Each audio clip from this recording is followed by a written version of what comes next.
এখানে আগুন দিয়ে নয়, গরম জলে রান্না হয় প্রসাদ। এখানেই মহাদেব খুলেছিলেন তার তৃতীয় চক্ষু।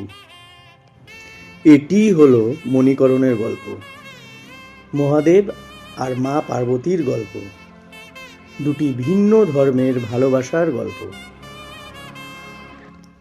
কথিত আছে, একবার মা পার্বতীর কানের দুলের থেকে একটি মণি খুলে নদীর জলে পড়ে যায় আর ভেসে ভেসে পাতাল লোকে চলে যায়। মহাদেব তার সহচরদের মণিটি খুঁজে আনতে বলেন, কিন্তু তারা অসমর্থ হলে মহাদেব তার তৃতীয় চক্ষু খোলেন।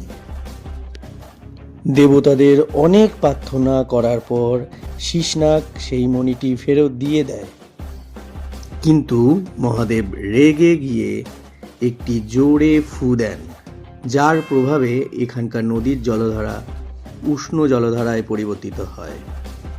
সেই কারণেই এখানে সবসময় উষ্ণ জলের প্রবাহ থাকে।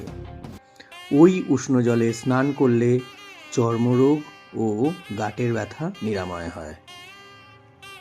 এই ঘটনার কারণেই এই স্থানের নাম হয় মণিকরণ।